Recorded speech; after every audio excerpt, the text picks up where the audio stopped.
Welcome to Conversations on Leadership with Dr. Dave, where we are on a mission to answer 4 questions from some of the best leaders and leadership minds in the country. So with that, we are pleased to have our featured guest today, John Paul Maines. Welcome, John Paul. Thank you, Dave. Happy to be here. Yeah, glad we were finally able to make this happen. So introduce yourself to our listeners. Tell a little bit about your background, kind of who you are, what you do. Sure. Just give us the whole scoop on John Paul.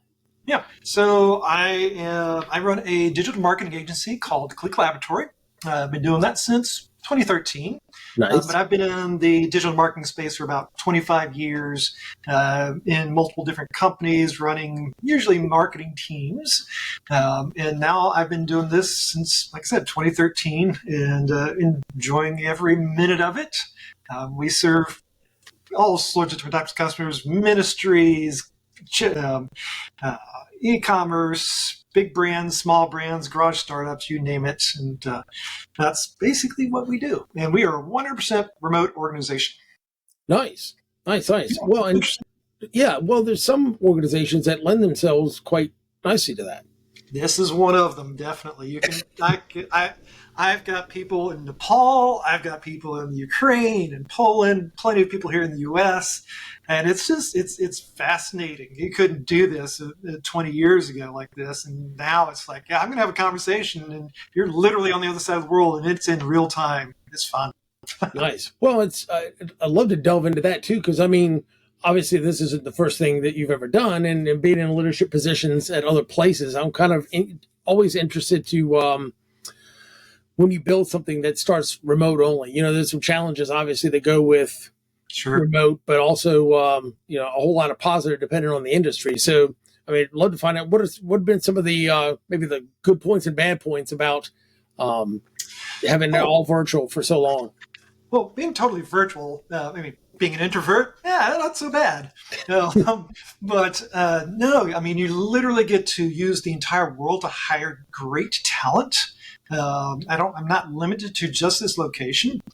So I can find as you can imagine, there's tons of people out there, solopreneurs, pure freelancers, other agencies, and you can create all sorts of amazing collaborations to get unique things done. Now, there is, to me, a downside. It's kind of crazy. I mean, I'm an introvert, like I mentioned, but I really miss that, coffee kind of connection, being able to just knock on somebody's door and have a conversation. Now, I know you can pick up Slack or do these video calls, but there's something that's missing out of that. And plus, being able to just get people into a room, brainstorming, trying to work an idea out. I mean, that's definitely something that's missing. It's a lot harder to do that. You can get all the little squares of people on the screen at the same time, but it's too easy to disengage from those. You can get a lot more dynamic. To me, you can be a lot more creative in person, but there's so many pros and cons, so many pros of being able to be a fully remote organization that it works in my kind of world. There's plenty of places, obviously, that it would not work at all, but for us, it works. Nice. And like I said, I know it's like I said, its own team dynamic and leadership challenges, but you're right. To a certain degree, it is nice when you can, you kind of feel the energy in a room where you're brainstorming and trying to come up with different ideas, which, that energy from the brainstorming, not quite the same when you're looking at the Brady Bunch view, but, it's, could be. And there's lots of tools out there for trying to make it better and make it happen. There's still just nothing like just being able to surround the whiteboard and do crazy stuff and goof off with each other, building that culture. And to me, culture is huge. And that's part of the other thing is culture within a remote organization is harder. It's harder to build that. It's harder to do that, especially when you've got a bunch of freelancers and contractors who have their own agendas. Trying to build a company culture is hard, but you have to put a lot of time into it, but it's definitely doable. And it comes down to also finding the right people, the right mindset of that people are going to bring onto your team, which is big giant part of it. Nice. No, I like that a lot. And then you're right. It's, talk a lot about organizational culture and team dynamics. And like I said, I can imagine it being very difficult when you don't have the physical, hey, we're here together all the time, or Right. shared spaces to make that happen. So before we get into the questions, what are I would be interested to find out, like, what are some ways that you found that have been pretty effective in trying to, or at least you feel like they're making some headway on trying to create the culture that you're looking for. Oh, sure. And it's so easy. I'm sitting here behind my desk working all day and pop a Slack message and say, hey, I need this done or I need that done. It's so easy just to be assigning tasks to people, like within Slack or using a project management tool or something along those lines. And it makes people feel like, I'm just your tool. And a lot of people are fine working like that, but you can't build a culture like that. You have to be able to have these video calls like this, shoot the breeze, talk about the day, and or things that are going on in their lives. You have to get to know the people, and you have to do it with a video on. Because you can't see facial expressions, you can't see how people are reacting. It's so easy when you don't have the camera on to hide how you truly feel, but it's hard to hide how you truly feel when you're on camera. And so that helps tremendously in building a culture. The other piece that I kind of use is there's a tool out there called Working Genius, Patrick Lencioni, that helps me understand what people are good at, what they're not good at. I found it to be a tremendous tool for me and those people that I work most closely with, and how to work with them and knowing what their strengths are, what their communication skills are like, what kind of things how they enjoy being managed, or how you enjoy working and communicating with each other. For me, that's been big because I'm personally terrible at communication. I'll be the first to admit I'm not a good communicator, but these tools help me really connect with my team members a whole lot better. And so I found that to be extremely effective. And I'm always upfront. This is who we are. This is our mission. This is our vision. This is what we're working on. And I've got to find people that are going to buy into that. If they're not buying into what we're going and where we're going, they are going to end up just being another person just getting stuff done, not part of a team. Right. And so to me, that's super important. No, I see that 100%. And I can imagine, like I said, the tools are so efficient now. Like I said, you can drag and drop, and like I said, it just pops up on their list. And like I said, unfortunately, that efficiency takes a lot of the humanity out of it sometimes without intentionally trying to come together. And you're right. Video on is almost, well, it is essential. Like I said, you got a couple hundred people that are in an organization, and you're just putting something out just to put out information. Maybe you can get away with it, but you're right. It's bad enough not being able to be in the room reading body language and energy, right? And just have to kind of figure it out from online. But to me, I'd rather do a video call than a phone call, just because, just simply because, I mean, of what you just said, you'd be able to, like I said, see the person, read the body language, just kind of get a much better vibe of what's going on than not, but personally myself. But but like I said, nothing beats in a room around the table. That's for sure. It does not. Yes, that's a tough one. So with that, let me jump into the first question. So what does leadership mean to you, and what does good leadership look like? So I am a big subscriber of the concept of servant leader. You're good at your job. You're better at your job than I am. I'm a generalist. So I'm a background in marketing. I'm a technology guy. But my team, you team member, you are amazing at your job, and I need you to be amazing at your job. I need you to love your job. And if you're not in that role, then I need to discover that together with you, so that I can help you grow in the direction you want to grow. That may mean giving you the education, new education you need, adjusting the kind of things which you're doing and working on, adjusting all those different things. And so my goal in leading a successful company is to make sure that my team members are growing. Okay. That's huge. And so if they're growing, that means most likely they love what they're doing. Hmm. And so I'm focused on that. I'm also protecting them as a leader. Okay. So in a marketing organization, obviously you've got a lot of devs, a lot of creatives, and you've got customers Right. who are, for the most part, they're good, but there's plenty of bad customers out there. And so I'm usually trying to act, as a small marketing agency. I'm not a big marketing agency. I'm a small Right. marketing agency.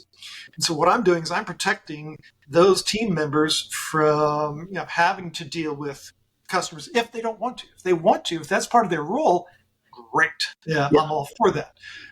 So I'm both trying to serve them and give them what they need in order to be successful. To me, that's leadership. And then the other big piece of that is making sure they understand, and I mentioned this a little while ago, where are we going? Yeah. Where are we going? How are we doing?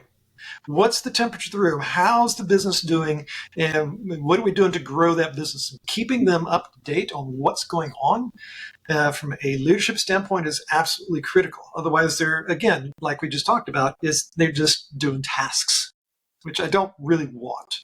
Yeah. So to me, that is leading people, setting that vision, making sure they know it, communicating it regularly, and helping these team members grow in order to let them make the decisions on how to meet that vision. Of course, guided. Yeah. I mean, we've got very young people who've never done much out there, but they're really great at coding, or they're really great at graphic design, but they don't know anything about the business world. And so coaching them through that Yeah. and helping them through those nuances, that's what I'm here for. That's why I enjoy doing.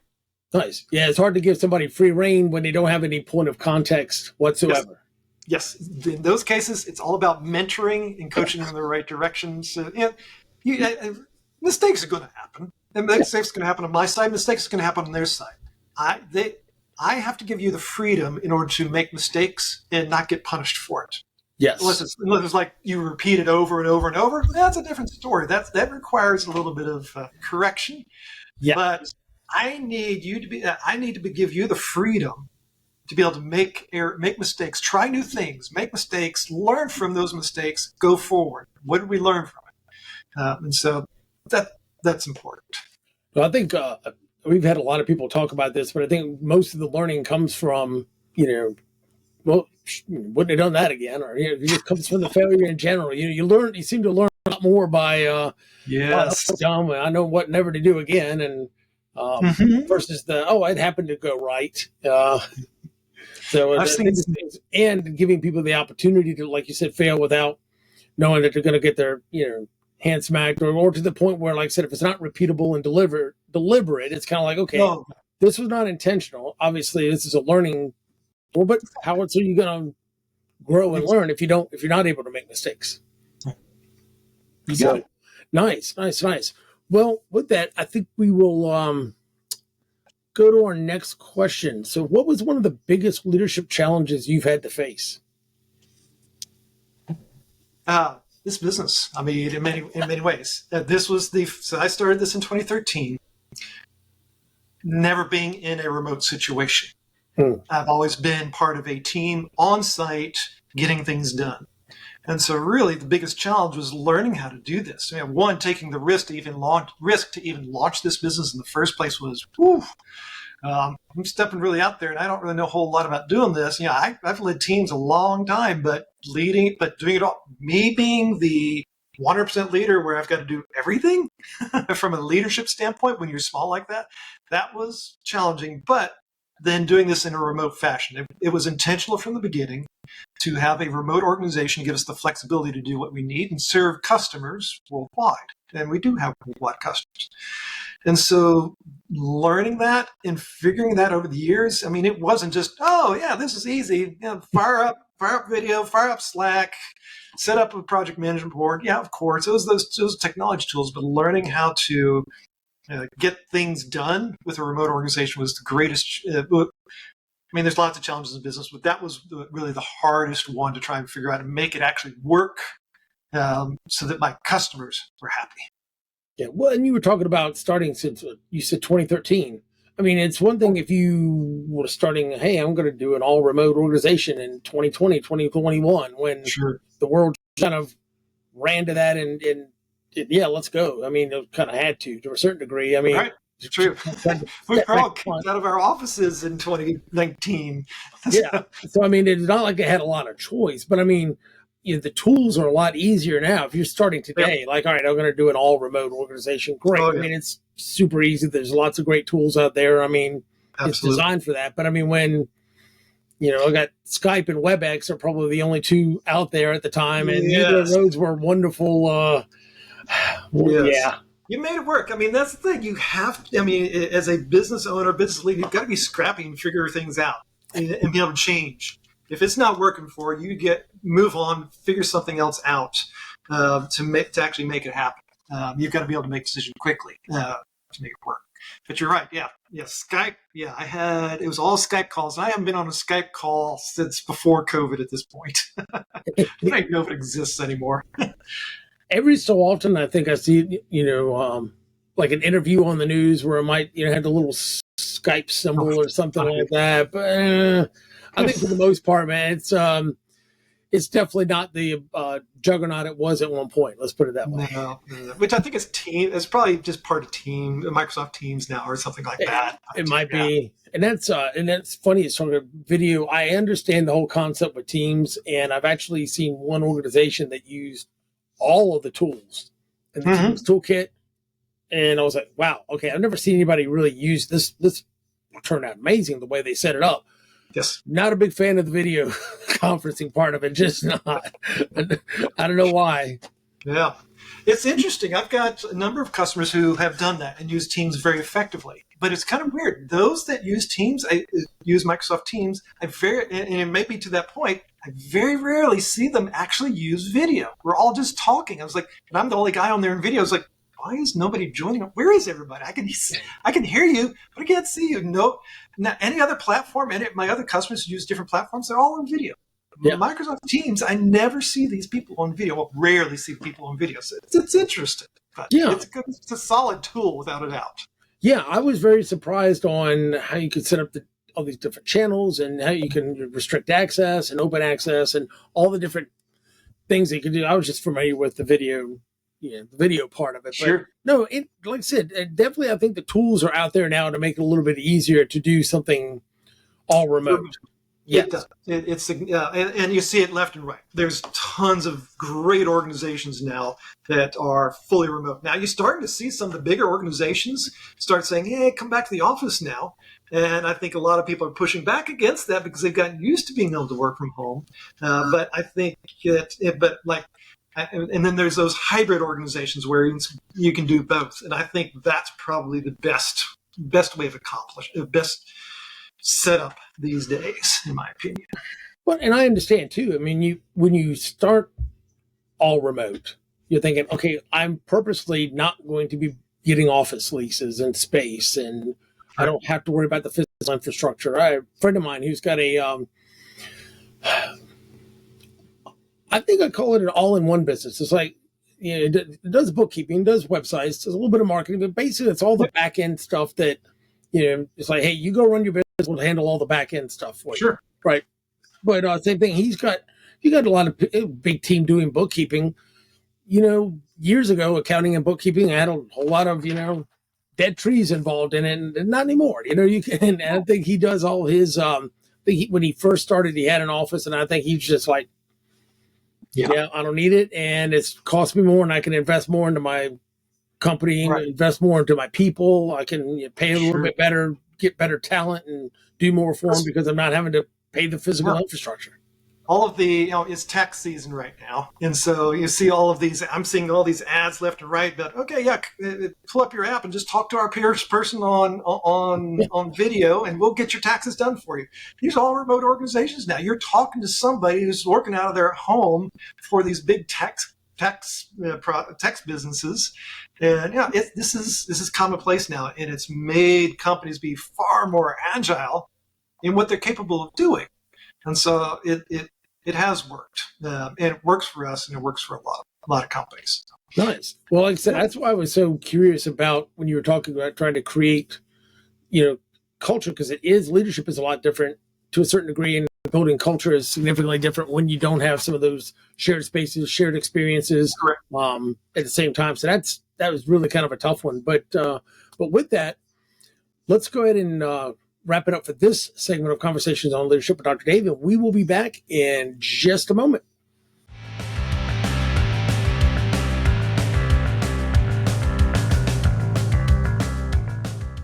Welcome back to Conversations on Leadership with Dr. Dave. We're here with John Paul Maines. And John Paul, let's jump into our next question. What do you see as one of the biggest mistakes leaders make today? Communication. Communication. Not, and I mean, that's a very nebulous term, but making sure that the team members, your company, the people who are within the company understand where we're going, what we're doing. I see this time and time again. They don't really do a good job of helping people understand why we're here, why we're doing what we're doing, and what is your role in it. Right. Or when challenges come up, or when things are needed, or we're going in this direction. Leaders, of what I've seen for the most part, they're out there. I'm going to go meet with this customer and that customer and that customer. And I'm not coming back and really communicating with my team on why we're doing this and why what we're doing, why we're going, what's our financial situation, why are we looking into new platforms, why are we hiring this person? They're just out there just going as fast as they can without communicating the whys and whats back to their team. And people want to know. People want to know. And this is a big chunk of why you see so many people just like, I'm just here to earning a paycheck. I don't know how. I'm an accountant. I don't know what all this means. I don't know how I'm really serving the business other than doing these numbers. And I'm out of here. I want to feel like I'm important in this company, and what my purpose is, and how I can grow. And without that communication happening, people will just feel like I'm not really needed here. I'm just a tool within your organization to help you make money. Okay, I need to feel needed. We all have that innate part of who we are to feel needed. And that's where I see that the people who are the happiest in their jobs feel that need to be needed. It's like they are part of the thing that is making this vision go forward, that I am having an impact. Small, large, doesn't matter, but I'm having an impact on this business. And if leadership, and all the way from normal CEOs, the executives, when there are executives, all the way down to just managers and directors, all those people, if they're not communicating with their team members and making them feel like a team, it doesn't work. That company culture is so critical. I think in many ways it trumps product quality on being able to move a business forward. If you can create a great business culture that is attractive to people and makes people want to work hard, want to push that vision behind it, then you're going to have a far more successful organization. I would agree with that 100%. And it's funny because I've had several conversations with folks that really, I think people are turning their eyes up to, okay, it's not the customer is always right. Or, it's the whole, the purpose of a business is to obtain and keep a customer, great. But if you don't have the people that are there to serve them, and like I said, you're not typically when you start hiring a team, we joke about you're not the one serving the customer. You're serving the one who's probably serving the one who's serving the customer, so trying to equip them. But I mean, if they feel like that what they're doing matters. And I like how you constantly go back to the why behind this is why we're doing what we're doing. We talked to one CEO at a time, and it was a nonprofit, and it was interesting. We were trying to impart on one, making sure that you have good channels of communication. A big organization, it's one of those things that stuff can get filtered all the way up, and then can get kind of filtered on the way down. And I'd joke about that quite a bit with as far as middle management being the best filtration system on earth. But but saying that, also making sure that every single position, this was particularly important, I thought, with a purpose-driven organization, nonprofit organization. They worked with folks with significant disabilities, and it's like, if you can, I said, this will take some work, but if you take every single job description and realize, okay, me taking out the trash is important, or I'm an accounts payable or whatever, accounts receivable, whatever. But if I didn't do this, then that person couldn't do that, and we couldn't hire this therapist to, basically link every single job back to the mission. Definitely. And realizing that, like you said, they're all right. I'm just shuffling papers from the left side of the desk to the right, putting a few numbers on a spreadsheet, go home. What we do? That's not fun. That's not enjoyable. Yeah, no. But I mean, but that takes a lot of work to try to figure out exactly how am I going to link, what typically would be looked at as a lower level position or something. Well, I'm not the one working directly with the patients or the client or whatever, so I don't see where I'm having an impact. I'm just doing X. Well, obviously, if you didn't do the billing, then they couldn't build an insurance company and pay anybody, whatever it ends up being. But I mean, we couldn't do our mission if you didn't do your little part. Absolutely. And I love the idea of tying everything back to reminding them this is why we're here. This is where we're trying to go. And you're constantly selling that vision, mission, purpose. It has to be constant. It has to be constant. People forget. It's so easy to forget. And that's why good leaders at all levels will continue to do that. And because people come and go. And so you have to constantly keep reminding people and talking about it. This is why we're doing what we're doing. This is why you're doing what you're doing. This is why what you're doing matters. Communication. Yeah. Well, it's funny because you had talked about working genius. And like I said, one thing I like about just using assessment tools in general, like I said, when you can kind of figure out how people like to process information and how they like to communicate and things like that. I mean, a lot of those tools, and I use quite a few of myself, but it's like you could peek behind the curtain. And when everybody understands how everybody is wired on the team and how everybody likes to receive and process information, like you said, what they're really good at, it's a lot easier to kind of meet them in the middle and meet them where they are. Right. No, very much so. Yeah, I agree. Yeah. Well, it's funny because same nonprofit we were talking about, we did an engagement with them and we were doing something for like a communication workshop for their senior leadership team and assessment base one. And I kind of start all of my engagements off with that type of thing because I'm like, all right, one, it's a good trial run on, hey, how do we mesh together as a team, right? As far as you got your senior leadership team, can I connect with those guys? Can I, hit it off with them? Do they like working with me? I like working with them because sometimes it can go both ways. You end up with the client, like I said, that you're like, okay, I'm not digging this particular client. Well, we'll replace them elsewhere. But it's interesting because we always talk about platinum rule communications, and we do something based on this part of it based on a disc model. And it's interesting because I talk about the three bullet point kind of guy, the project manager who, kind of walks in and, he's in a hurry, obviously trying to get stuff done. He just walks in and talks to the nice, secretary lady over there. I need this, blah, blah, blah, vomits his 3 bullet points and runs out the door. And all of a sudden, they're like, he bullied me, and all of a sudden it's a big thing. And I was joking about that with this one CEO, and I kid you not, her eyes got this big, and she's like, "How did you know?" And I'm like, "No, I'm joking about it. Now it's a lawsuit and HR complaint. It's a big deal, whatever." She's like, "How do you know?" Now we were up in Northern Virginia, right? So, and she's like, "I've got an incident. That's the exact same thing that you just described in my Hampton Roads office, like right now. Like, how did you know?" And I was like, interesting. I didn't. It's just, you kind of told my point. It's like, that's just how people are wired. And if you knew that, okay, I'm going to go talk to Jane, and Jane is IS, she's as green as the wall behind you, right? And it's like, I need to get, how was the weekend? How's the soccer game? How are the kids? Kind of, break it up a little bit, and you realize, oh, well, Jim's a high D, so I got to kind of, tighten it up a little bit and maybe not talk as much about that. But in realizing, all right, if he's stressed or in a hurry, he might vomit out the door. We all make those kinds of mistakes. I mean, I do it regularly, and you've got certain personalities that will do that all the time. They don't realize what they're doing. It's just how they're kind of wired. But we can train if they're good, and they're able to get.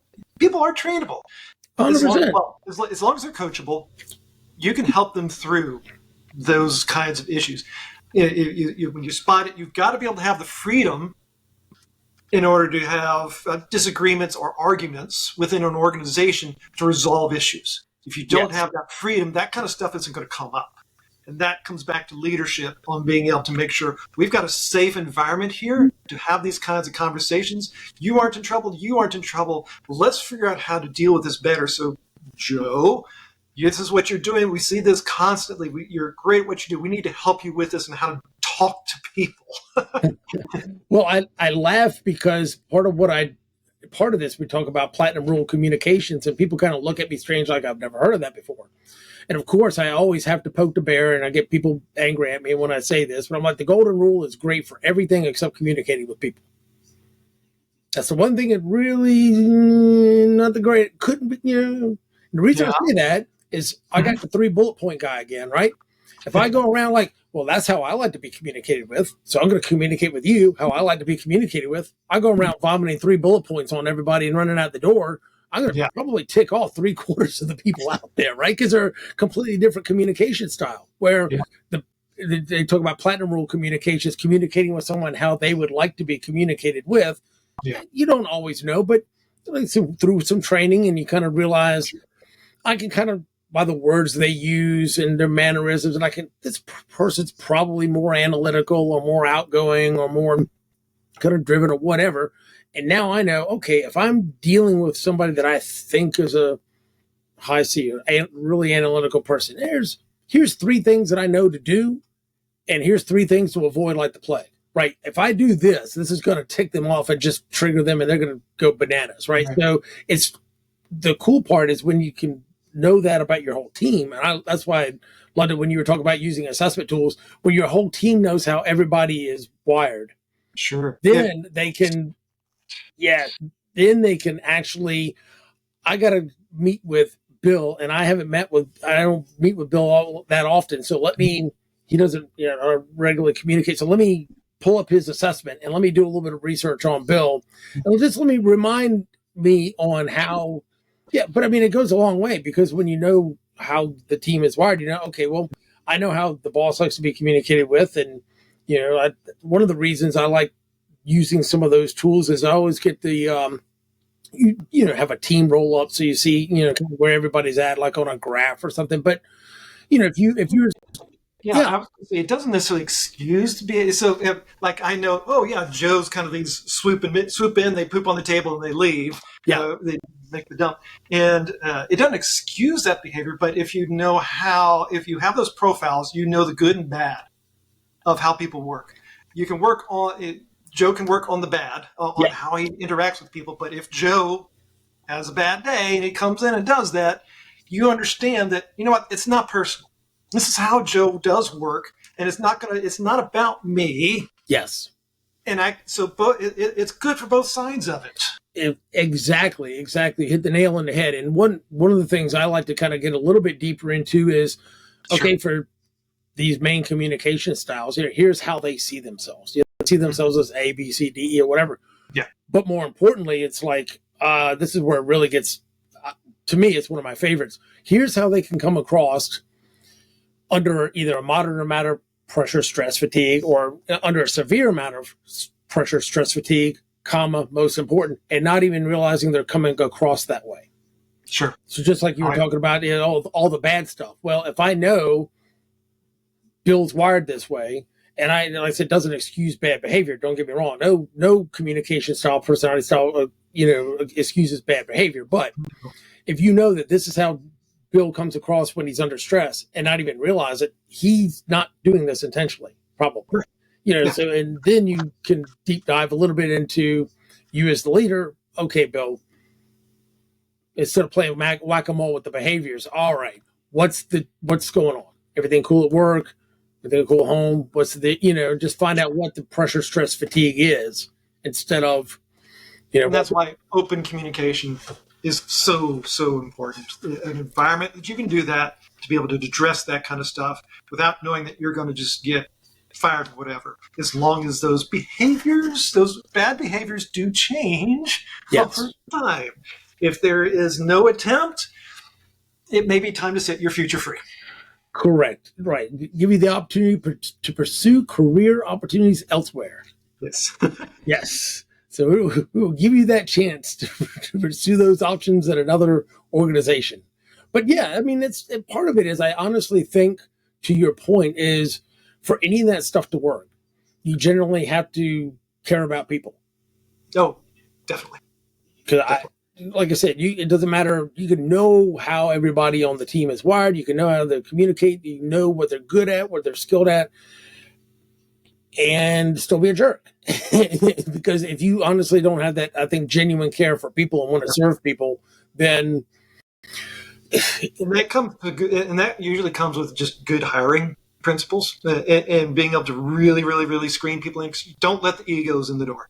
If somebody's got a big fat ego coming in, even though they're as amazing as it's like the best person on the planet doing the particular job, if they've got an ego or they're not coachable, don't do it.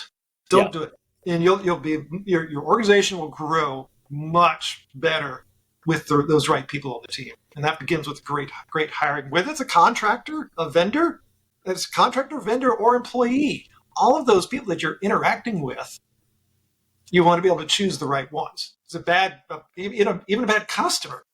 Don't don't sign up a bad customer just because you want the money. yeah. I think we've all had to when we first start out, but that's one of those things you learn the hard way. Like, it probably wasn't so smart, and that didn't turn out so well for me. But you're absolutely right. It's funny because I listen to a lot of different podcasts myself, ton of YouTube videos and whatever, and it was funny listening to Gary V talk about hire fast. I mean, fire fast and hire slow. Yeah. As far as put a lot of time, effort, and energy and deliberate intentional purpose into before you hire them. And then, like you said, if you come to find out that they're not teachable, they're not coachable, this isn't, what I was sold isn't what showed up, then, and I think what happens most often, love to get your take on it, is a lot of times because if a lot of people don't like conflict. Don't get me wrong. There's a few people that they love it, right? They love to stir the pot. But for the most part, people are kind of conflict avoidant and they don't want to, make anybody upset or angry. And like you said, you have that stereotypical, this is our best salesman, brings in like over half of our sales, but he's just toxic and nobody can stand him. And he's just constantly causing issues. And we wait so long to finally deal with it. Yeah. Yes, I've made this mistake multiple times, many times. I'm a guy, man, I'll give you a lot of grace and mercy, and and I've done that too much when I should have just cut way, way sooner than I have. Yeah. But yeah, it's and it hurt me. It the conflict, it hurt. Being able to let the person go after it hurt. As a leader, you've got to be able to make those hard decisions. Unfortunately, if they're not coachable, if they're not adapting, make the decision sooner rather than later. Now it's not like, oh, okay, yeah, I tried at the beginning of the day, and then by the end of the day, you hadn't changed. No. Yeah. Obviously, yes. But you're right. It's because a lot of times what ends up happening, and it's happened to me before. I've done the same thing. By the time you finally do get rid of them, it's like weight is off your shoulder, and everybody else is kind of like, man, wish you'd have done that 6 months ago, or a month ago, or a week, a year, whatever. It's like, man, I wish I'd have done that a long time ago too. It's like, okay, you feel like you can breathe. In a association, a nonprofit board. I mean, a nonprofit association. Anyway, it's a nationwide organization, local chapter, and we had it's interesting because I was president for a few years, and we had a board member that was that same type of thing. It was like started out great, accomplishments fantastic, but eventually attitude and unfortunately with something like that, it's not like you can hire and fire them as easily as you can in a regular organization. So yeah, and everybody was trying to be nice and hey, let's try to get a little bit more. Something was driving them. I mean, obviously, I don't know anything about it, but something was driving. If it was gradual over time, something was driving that change, probably in the personal life. And that's why, if you can, obviously, you can't in all situations. But if you can get to, if your mentor, leader, whoever it is, can get to know these team members better and understand what's going on in their lives. Yeah. It makes things easier. Now, if you're in a huge organization, obviously you're not getting to know everybody, every single person. You're just getting to know your team. Yeah. And you understand what's going on with them and what their struggles are. Hopefully, you can head that off, and work with that person or help them get help. And yeah, letting people go is you have to be able to do that. But yeah. Well, and I know in our case it was a breath of fresh air for the whole team that was there when the person finally it went on too long. Then, yeah. Yep. And like I said, and the bad part is sometimes when you're working with an organization that's not yours, an association or something like that, where you've got to all volunteer board members and everybody's doing a little bit of the work. I mean, everybody tried to. No one's looking to, hey, we get rid of this person, we have one less person to help out with the tasks. But then two, it's like, everybody's trying to, just be nice, give them another chance. Maybe it's X, Y, Z. But man, it was so interesting to see the board just beaming. That the whole vibe of that next board meeting that they had was just. Yeah, it was really cool to see, and it was one of those. I think the collective side, right, is a big win. Yeah, I think it's kind of felt like at the soccer match when they scream score and everybody, the crowd goes. It was a good thing. It was definitely one of those a cool little bit of an I told you so moment when I was like, really wanted to try to do this a couple months ago, but. And that's okay. Like I said, it's a little harder to vote someone off the island, I think, sometimes with that type of situation. But it's the same basic principle. Yeah.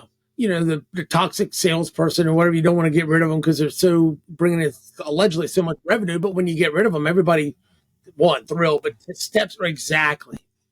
I can breathe, and they step up. And most of the time, they end up and that's the case. I mean, when you're looking at these organizations where you've got lots and lots of turnover, it's not because necessarily bad organizations. You just got somebody toxic in their manager, and people are like, I can't take this anymore. I'm not happy here. I can't take this stress, and people don't like stress, and they're not putting up with it anymore. The younger generations don't put up with it. Now they need to put up with more than they do, in my opinion, but they won't put up with stuff like this. So. Being able to have that culture where people feel fulfilled in what they're doing and following the vision of the organization. And I see what I'm doing this. This is this is the result of it. Woo-hoo. They're happy. A lot less turnover, a lot less training, a lot less hiring. You can move faster as an organization. 100%. I'm glad that you brought that up too, because two things that I think are really, really just cancer in an organization and cost a ton of money, but you're never going to see your CFO show this to you on a P&L or a balance sheet, is cost of turnover and cost of goes into cost of unhappy employees, cost of disengaged employees. It's huge. It's absolutely huge. I had a friend of mine who is a wizard at this for frontline staff. He was working, I referred him to an organization that I'd been working with before, but I'm like, hey, I can't handle this particular project. I'll get my buddy to do it. They were looking at trying to reduce call center churn. And I mean, call centers, they weren't, high dollars, $20 an hour, 25 an hour, maybe, top end, somewhere between 15 and 25. But they went through and they did the first part of the project was trying to really hone in on direct and indirect costs. How much does it cost when someone walks out the door? And that's where his specialty was at. And so they looked at everything. They looked at all the hiring processes. They looked at, okay, well, you've got to put the ad together. You got to put it out there. You got a telephone interview. You got a hiring manager interview, blah, blah, blah, everything, onboarding. And then at what point they didn't even get to the point of what you said, where there's, almost like a supply demand curve. And at some point, the person is finally skilled enough with their job to where, basically I'm getting the value out of what I'm paying for. Because when you first start a brand new, unless you're hiring in an expert, if you're a new person for a new position, you're like, okay, it's going to take some training and onboarding and getting you up to speed. Well, that up to speed part costs money. A lot. It does. Yes.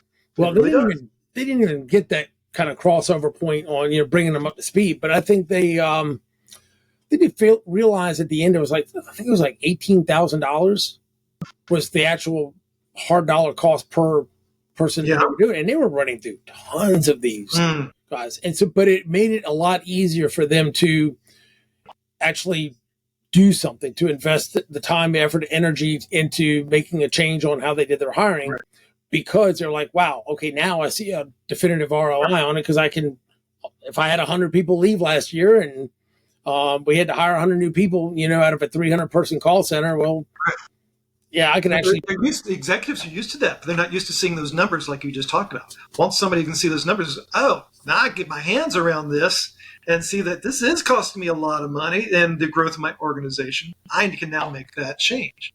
You're right. It has to be quantified for leaders many times, because they don't, a lot of people don't think about this issue. No, I mean, you see, honestly, it's in both of them. You see the payroll money that goes out, fine. Okay, we're bringing in enough to cover payroll, cover our margin, pay our bills. But the other one was more telling in a larger organization, although more impactful for a small one. Turnover is really impactful, because you're like, okay, that's 20% of our team if I got 5 people, but holy crap. But maybe not as much cost involved, because you're not doing the nationwide marketing or whatever. But that cost of disengaged employees, I was really shocked to dig into some of the Gallup research. And it's kind of like, I knew, like, this piece of research over here I knew, this piece of research over here I knew, and I never kind of crossed the streams like the Ghostbusters. I never actually kind of put the two together to realize, wait a minute.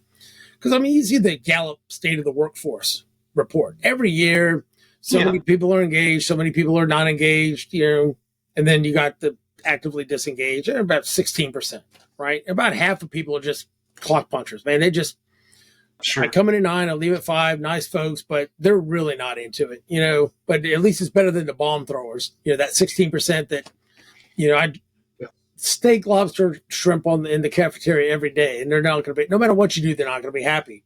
Right. Well, what I didn't realize is that when I started doing the math, and I saw this other piece of Gallup data talking about disengaged employees cost their organization roughly 34% of their salary annually, and lost productivity and that kind of stuff. And then knowing a guy who used to work at as an organizational psychologist at Gallup, he worked on the engagement studies. So he was telling me exactly kind of how they cobbled together that kind of 34% thing. But then not really paying attention to it and think about, well, wait a minute. If I put those two together, I had a client, 275 to say 300 people, I did the math. I was like, you got a 300 person organization and you got an average salary of about 70 grand plus benefits. And it's just 16% of the people are not happy, and they cost that much of salary. When you finally do the math, that's over 1.5 million a year walking out the door. Wow. It not on your P&L. Yeah. But it's costly. So turnover. Make you sit up and take notice real quick. Exactly. That's one of the things that I really starting every engagement talking to clients about, is like, hey, this is a big deal. Like training and development, you're like, well, it's a waste. We can bring people in for training or whatever. You can. But if you're working on this one specific issue, like, how are you going to improve the engagement? How are you going to measure it? How are you going to whatever? But, and honestly, it all starts around the senior leadership team. Oh, absolutely. They set the tone. They set the requirements. Yeah. As a solopreneur, or tiny little business, is not a big deal. But as larger and larger you go, the larger your organization grows, this becomes a critical factor in the growth of the organization. Because it's, again, if you've got happy people, they stick around. You don't have to keep training them over and over, and you can grow faster. Yep. If you've got problems and because your culture's not set right, because your CEO's not leading, because somebody's not communicating correctly back to why you should be doing what you're doing, guess what? Turnover. And the larger you go, the more you're going to grow, the more this is becoming an issue. Training is huge, huge, huge. Yeah, so like I said, culture. 100%. And you're right. And I like when you're talking about culture, because I always felt like you kind of reiterated it earlier, that you're constantly having to sell it. It's just it's a never-ending sales job until the point of selling it to the employees, until they finally just get to that's just how we do business around here. Yeah. then you've got the one for the win, right? You got it. Yeah. All right. How about this is a good start to end up this segment. We'll come back for our last segment and our last question on Conversations on Leadership with Dr. Dave. So we'll be back in just a bit. Cool.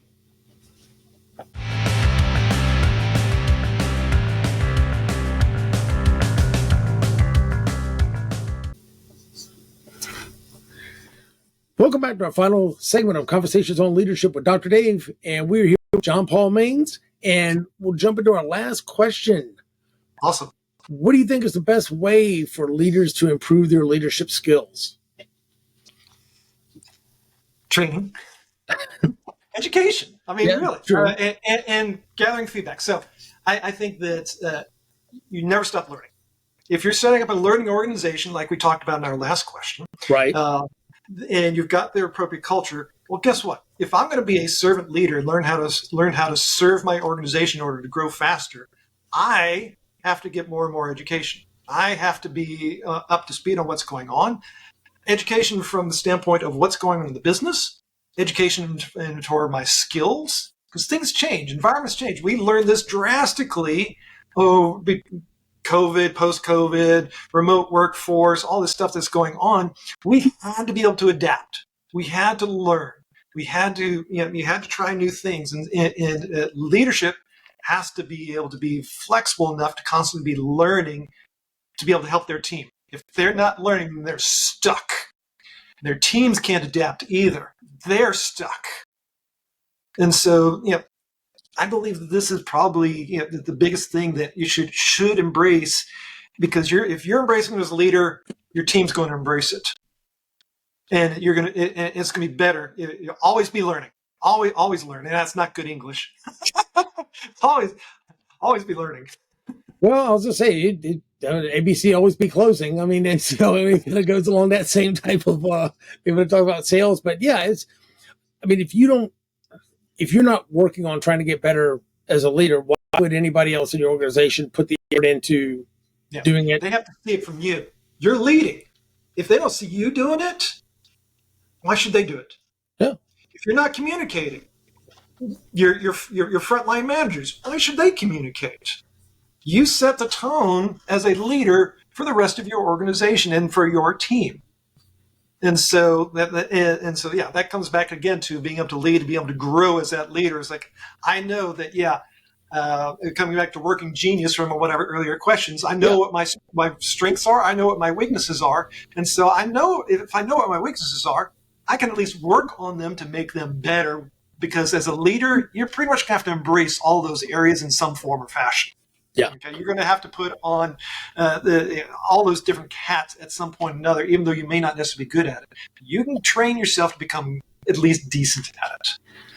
And so being able to grow as that leader, it comes through training, whether it's formal, on the job, going to events, whatever it may be.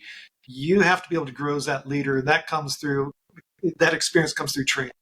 Nice. And you hit on something too I really like, is if you know you're not good at it, the smaller you are as an organization, you're like, I'm just going to have to figure it out and try to get better at it. But depending on the size of the organization or really what it is, it's like, that's really not my strength. I am not good at this at all, but I know I need to hire somebody that fits this. Right. Where's one of my biggest weaknesses, that's one of their biggest strengths. So cool. Well, I can hire in to fill in the gaps in our team and having something like that really helps, because I know, all right, well, here's on my team and we're looking to grow. What are we having to try to figure it out where we're not really that great at? We're bringing somebody in that has that particular talent. And knowing a little bit about it before they start would be, you can kind of prime the pump to ask the questions to say, is this something that this person is good at? A good example. I'm an innovator. I love coming up with ideas all the time. Whether they're good or not is a different story, but I love coming up with ideas. Now, I am not a tenacious person. I'm not going to just sit there and go after something in minute detail. Can I do it? Yes. Does it make me excited? Absolutely not. So as I grow as an organization, if I can put the right people who do love that stuff in place, fantastic. But if I don't understand what they're doing, I can't communicate effectively with that person to understand their point of view. And so if I can, obviously I'm not going to learn, bigger an organization, I'm not going to learn everything on the planet. Right. I need to learn how to be a good leader. Okay. Yeah. And so, but as you're small and being able to have those interactions with people and understand your team and what they're doing and why they're doing and how to help them out, being that servant leader that we talked about early on, that will enable me to be able to at least be in their shoes better, be in their shoes more, understand things from their point of view, be empathetic to what's going on. And again, that comes back to being having an experience, being able to getting the training that I need in order to be able to do what I need to do, in order to build the team that I want to build, in order to build the organization that I want to build. No, 100%. And I also think too is, like you said, you hire somebody that's an excellent coder, all right, and they're going to be working on a website. Well, I'm like, I can tell you right now, that ain't me, right? but if nothing else, at least you can be conversational enough in the specialty to be able to understand what they do, hold the conversation, be able to at least a level of conversational knowledge in it to at least be able to communicate effectively with them and kind of get your ideas on here's what I would like end result for it to look like, and at least it not be totally out there where I can't communicate with this person, but also just being perfectly honest with you, if you know nothing about it, they could come in and tell you whatever, and you're like, I don't know, and they feed you a lot of bull, and you're just like, well, yeah, I just got snowed on this one, right? I had no idea. I mean, but if you truly don't know, then yeah, you find the help. Yeah, and I've had that happen multiple times. As I've, in my early years, I was a programmer. I knew how to program stuff, so I could have those kinds of conversations. These days, the developers out there, I mean, the stuff that which they can do is mind-boggling.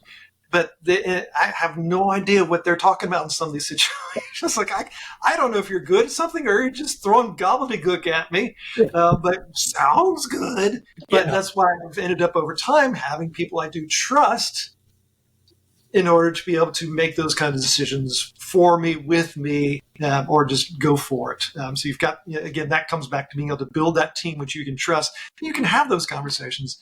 And the CEO of the company, when you're a bigger company, doesn't need to know how to code, whatever it may be. But the odds are, if that CEO is the original person, he probably comes from that background and understands at least enough these days to be able to have conversations and motivate the frontline team on this. Yeah, this is where we're going and why we're going to succeed. I get what you're doing. You're important to this organization, and be able to have that empathy and understanding of what's going on. Oh, 100%. Like I said, I think also that it goes to that genuinely caring about people. If it's not your specialty and you didn't the one coming up, well, he cares enough about what I do to at least put forth the effort to learn a little bit about it. Yeah, true. Yeah, I've been in some companies where it was clear. It was a company that I was involved with. I was a director of marketing, and it was very clear that the company was owned by an outside company, one of these investor companies. Got it. And they were just in there to flip that company. And they had a CEO in there that just didn't care anything about their employees, and the employees just hated being there. They knew they were going to get a cash out because they knew they were going to sell pretty soon. But they hated being there. This is like, oh man, I'm just churning through this. And yeah, if I wait till this long enough, I know I'm going to cash out on this thing.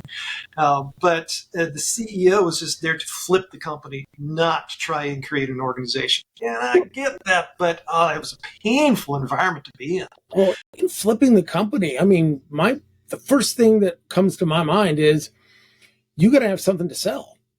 Yeah. And if I'm going to try to flip the company, and I've got a company full of happy employees, and I've got my systems and processes in place to where that's if the key people are gone, because they're upset and because all right, I'm going to get this cash out, but this place absolutely sucks. Well, how much is the new owner going to be able to keep the business going?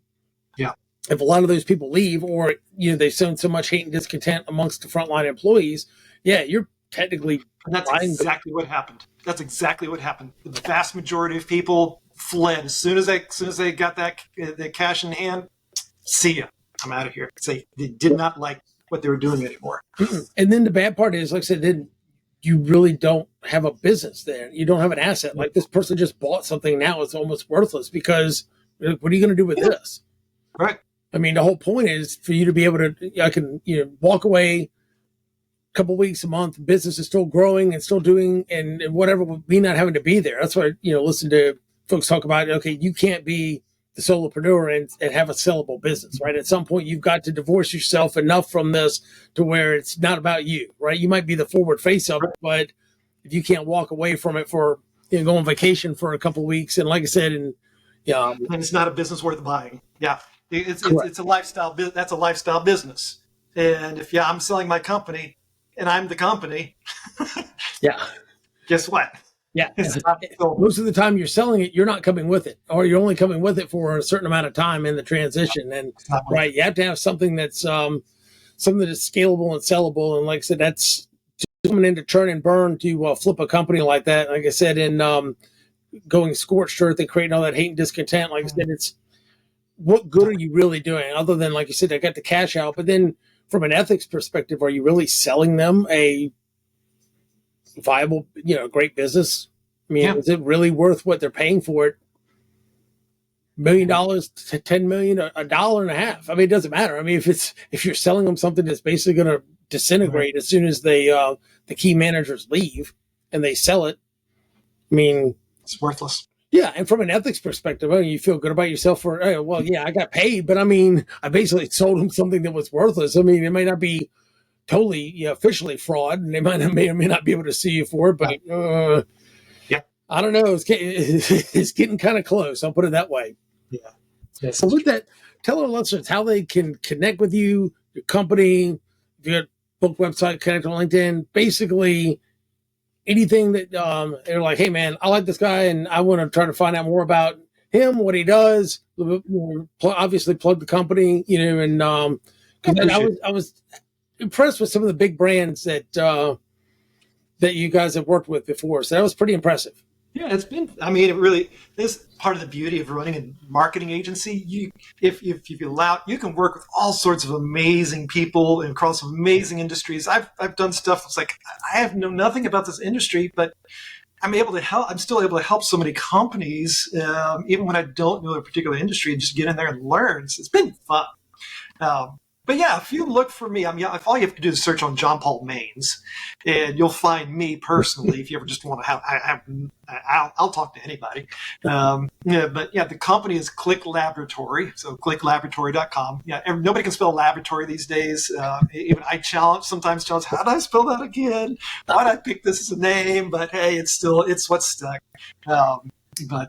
We work with all the way from the startups to some pretty big names, and I enjoy those. Truly, I enjoy those small to mid-size. They're scrappy. Yeah. They're very energetic. They're willing to do something and move quick. So those are fun. Sweet, yeah. And like I said, the bigger brand names that you worked with help kind of get some of those mid-size. You got for this one, you got for that one. Oh my God, yeah, it's Yeah. For a little while there, I mean, one of the companies. This is I was at a company that got acquired by Google. And so after that acquisition, this is not the company I was just talking about, by the way. Right. Gotcha. That company that sold to Google, and I was like, okay, and that's when I launched my company. And so absolutely, I mean, I was inside Google for like a year, and I was able to, absolutely leverage that. That was a lot of fun. So that's when I launched my company and picked up a lot of customers because I saw what's inside there. Nice. But at the end of the day, I've definitely learned I enjoy these smaller businesses that are creating something new. They're very energetic, and they're wanting to go places. They're wanting to have their vision is they really do want to. They have a strong vision about changing not necessarily the entire world, but their little fat part of it and impact lives. And it's just exciting. It's just exciting. Very cool. Very cool. Well, we'll make sure and have the link to the company, LinkedIn, and all that stuff in the description. So that way people can click on it and check that out. But other than that, thank you again, sir. I really enjoyed the interview. And that will be it for this episode of Conversations on Leadership with Dr. Dave. We will see you all next time. Take care. Thank you.